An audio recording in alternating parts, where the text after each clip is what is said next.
Not just for the girl who played it, but for everyone who sat in the dark of a movie theater and watched her and felt, somewhere deep in their chest, that they were witnessing something real.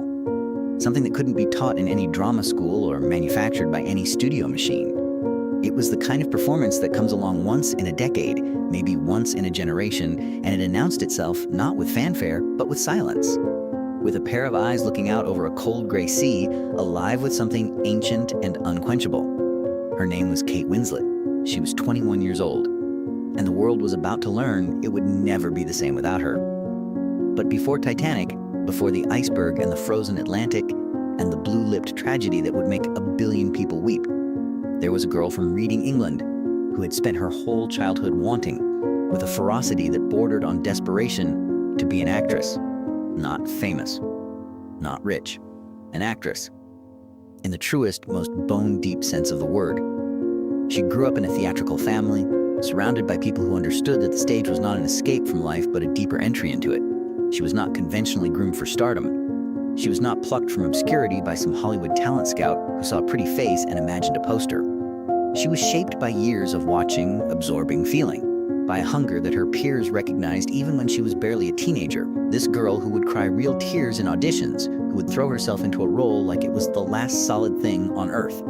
Her first major film arrived in 1994, and it was not the kind of debut that studio executives dream of packaging. Peter Jackson's Heavenly Creatures was strange and beautiful and unsettling, a story of two teenage girls whose obsessive friendship spiraled into something the world would call madness. Winslet played Juliet Home with a blazing, unapologetic ferocity that left critics reaching for new words. She was 17. She had never done a film before. And yet she inhabited that character with a specificity, a wild interior life that older and more experienced actors spent careers trying to achieve. There was no safety net in her performance. There was no careful, calculated distance between Kate Winslet, the young woman, and Juliet Home, the dreamer and the killer. She simply went there, fully, without flinching, and the camera had no choice but to follow. The British film industry noticed. Hollywood began to take note. There was something about her that defied the easy categories. She was not the waif-thin, wide-eyed ingenue the industry so often demanded of its young women, and she made no apology for that. She was voluptuous and expressive and unguarded in a way that felt radical in the mid-90s, a decade that often seemed to prize a certain cool remove, a certain fashionable detachment. Winslet had none of that detachment. Her face was a weather system. Every emotion moved through it like a front, visible from miles away, gorgeous and a little terrifying in its honesty. Sense and Sensibility came in 1995, and it was the film that first gave the world a full, sustained look at what she could do. Ang Lee's adaptation of Jane Austen placed Winslet in a corseted world of drawing rooms and propriety, and she played Marianne Dashwood, the passionate, romantically reckless younger sister, with such vivid, uncensored emotion that she seemed almost anachronistically modern. She was nominated for an Academy Award at 19, becoming one of the youngest Best Supporting Actress nominees in Oscar history. Critics wrote about her with the kind of superlatives usually reserved for established legends. They used phrases like incandescent and born for the screen, and the more simple, more powerful word that kept appearing in reviews, real. She seemed impossibly, completely real. The next 2 years brought Jude and Hamlet and a growing sense in the industry that Winslet was not simply a talented young actress, but something rarer and harder to define. A force. Directors wanted her not because she was bankable, though she was becoming that, but because she seemed to unlock something in a film, to pull at its emotional center and make it beat. There was a fearlessness in her choices too, a willingness to take roles that other actresses shied away from, roles that were morally complex or physically demanding or emotionally exposed in ways that the industry's gatekeepers whispered were risky for a young woman's career. She did not care about those whispers, or if she heard them, she turned in the other direction and ran.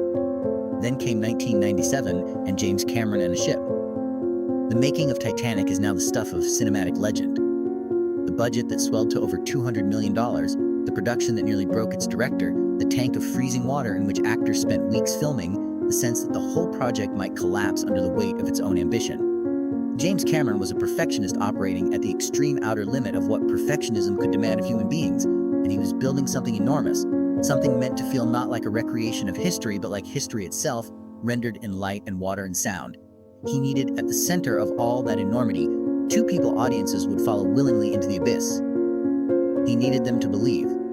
He cast Leonardo DiCaprio as Jack Dawson, the penniless artist who wins his way onto the doomed ocean liner with a hand of cards and a grin that could stop a room. Then he cast Kate Winslet as Rose DeWitt Bukater, the first-class passenger in a gilded cage, a young woman of wealth and privilege and suffocating propriety who is slowly dying inside the life her mother and her fiancé have mapped out for her. It was a role that required Winslet to be many things simultaneously: aristocratic and desperate, repressed and passionate, frightened and brave, and then finally transformed. It was a role that asked her to carry the emotional architecture of a 3-hour epic. She was 21 years old. What she brought to Rose was everything she had been building since childhood. All that hunger, all that willingness to feel without a net, all that refusal to perform emotion rather than inhabit it. She prepared obsessively, as she always did. She researched the period, the class structures, the particular silences of the Edwardian womanhood, the way a woman of Rose's position would hold herself in a room full of people before whom she was always performing the role of the perfect fiancé, the dutiful daughter, the ornamental human being. And then she found, beneath all that research, the thing that would make Rose live. The particular quality of Rose's longing, the way it pressed against her skin like something trying to get out, the almost physical desperation of a person who has been told all her life who she is and has never once been asked who she wants to be.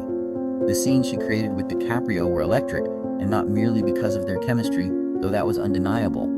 They were electric because Winslet made you believe, from the very first moment Rose and Jack locked eyes, that something irreversible was happening.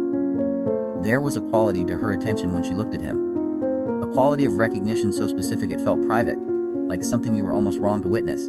She made you feel that this young woman had been waiting her whole life for exactly this disruption, and that she was terrified of it and would walk straight into it anyway. The scenes that showcase her most fearless work are not always the ones people first remember.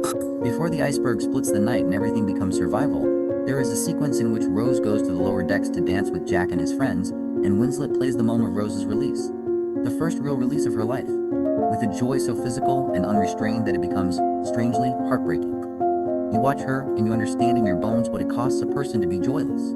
How much has been stolen from this woman by the propriety she was born into, and you feel the theft of it as acutely as you feel her joy. That is not the work of a camera trick or a good script. That is an actress making you live inside someone else's life so completely that you feel what they feel in your own body. And then the ship begins to sink. The second half of Titanic is an endurance film, physically and emotionally, and Winslet endured it in the most literal sense. In cold water, in costume, for weeks of filming that pushed cast and crew to their limits. Cameron asked everything of her and she gave it, never complaining publicly, never pulling back. There is a particular kind of professionalism in a young actor who can endure that kind of production and still find, in each take, the truth of a moment. Winslet found it every time. The famous final sequence, in which Rose floats on wreckage in a freezing Black Sea and watches Jack slip away, devastating in ways that can be hard to articulate. It devastates because the grief on her face is not performed grief. It is grief, the real thing, and it is unbearable to watch, and you cannot look away. The film opened in December of 1997 and became, with stunning speed, the highest-grossing film in history. It played for months. People went back twice, 3 times, 4 times, sitting in the dark and crying again as though the catastrophe might turn out differently this time, as though love might be enough to keep the cold away. The cultural phenomenon of Titanic was unprecedented in the modern era, and at the center of it, woven through every moment of its emotional power, was Kate Winslet's face. Open, alive, incapable of lying. She was nominated for the Academy Award for Best Actress. She was 22. She had now been nominated for an Oscar twice in 3 years. In Hollywood, in the strange ecosystem of fame and commerce and artistic ambition, something had crystallized around her name. She was not a movie star in the way the industry typically manufactured movie stars, not a product designed to be consumed and replaced. She was something older and harder to commodify. She was an actress, a real one, the kind the craft produces rarely and the world holds on to for a long time. What happened after Titanic could have gone another way. The gravity of that kind of global celebrity has pulled other talented people off course, has made them cautious when they should be brave, has convinced them that the audience who fell in love with one version of them deserves to see only that version forever. Winslet refused that bargain from the beginning. She went back to smaller films, to riskier choices, to characters who made audiences uncomfortable or confused. She talked openly in interviews about the pressures on women in Hollywood to look a certain way, to disappear into a certain size. And she rejected those pressures with a candor that felt, in the late 90s, genuinely radical. She had the body she had, she said in various ways in various interviews, and she was an actress, not an ornament. And her body was a working instrument, and she refused to apologize for it or diminish it.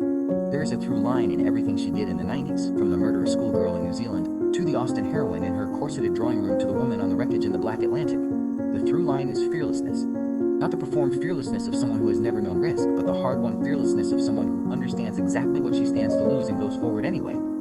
She understood that the most dangerous thing an actor can do is to feel genuinely on camera, in front of strangers, without protection or distance or the comfortable armor of technique. She did it anyway, every single time. That is why audiences trusted her. That is why they followed her into grief and desire and desperation and joy. She had already given herself over to those things fully, and in doing so she invited everyone watching to do the same. One role changed everything.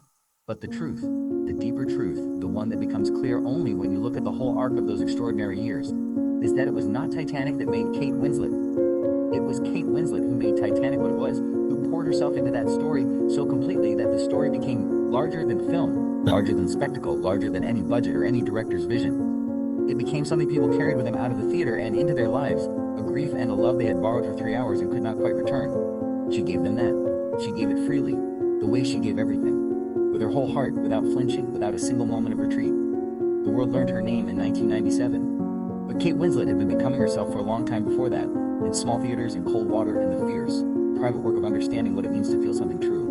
By the time the cameras were rolling and the ship was sinking and the world was watching, she was ready. She had always been ready. She just needed the world to